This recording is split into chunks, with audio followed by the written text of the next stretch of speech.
everyone, guess what? It's the last week of Advent. Now Advent, as you know, is about waiting for Jesus to come.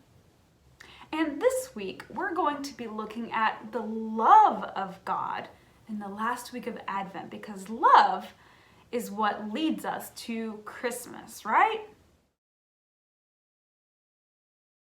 Now, we've looked at peace, we've looked at joy, we've looked at hope.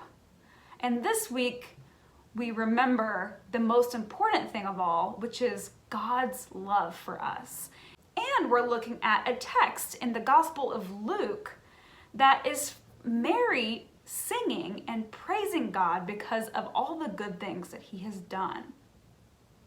So in Luke chapter 1, if you remember our Gospels, Matthew, Mark, Luke, and John, in Luke chapter 1, verse 47, Mary starts by saying, "My soul magnifies the Lord." Now, when I was a kid, I remember a movie called Harriet the Spy came out.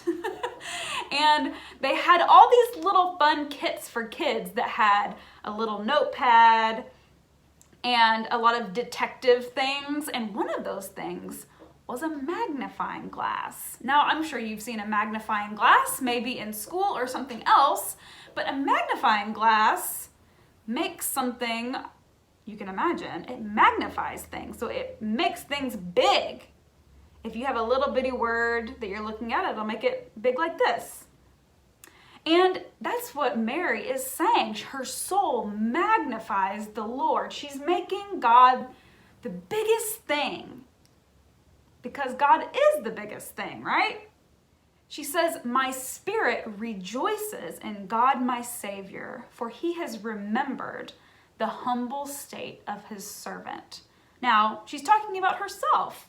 This is a story that happens right after the angel Gabriel visits her to tell her that she's going to have Jesus. And so because of this amazing news that Jesus, the Messiah, is coming to rescue his people, she rejoices and gives thanks to God. And she sings a song. Now, what are some songs that you like to sing when maybe you're happy or you've received good news or you're celebrating something? There's the song Happy Birthday that we sing at parties.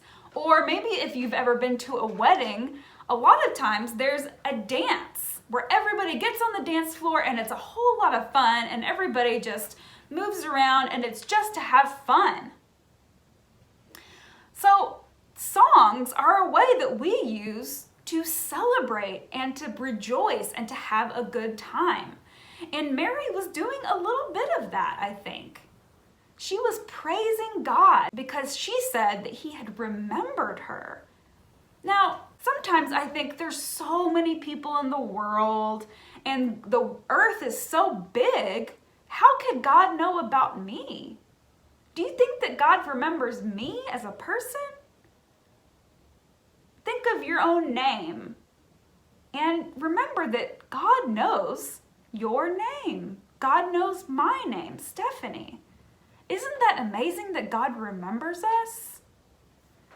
Now, I want you to maybe read Mary's song by yourself or with an adult or somebody that can help you, and think of the words that Mary uses to describe how God treats his people.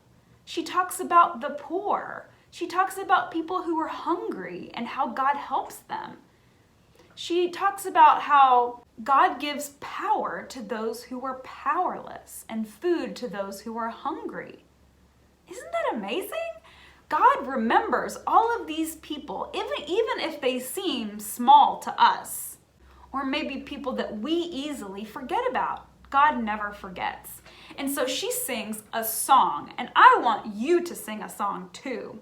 So if you want, you can always write your own song, or you can have a dance party this afternoon. You can create a playlist of all your favorite songs or Christmas songs, and you can just sing along or you can dance along, and you can remember that these are ways that God shows his love to us, and we can show that same love back to him. There's a lot of other songs in the Bible where people are praising God.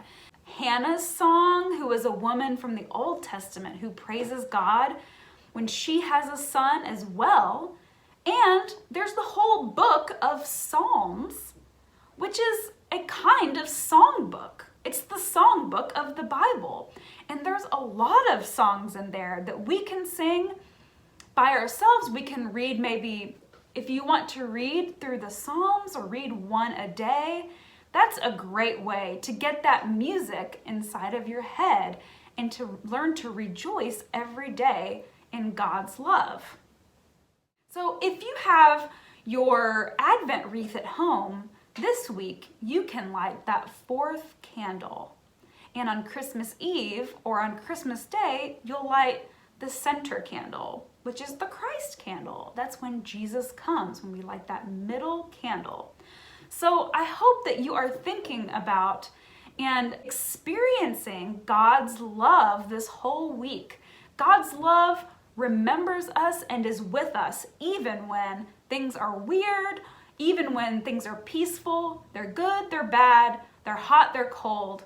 God is there no matter what, and he always remembers us. So I hope that you have a great week and a wonderful Christmas, and I will see you next time.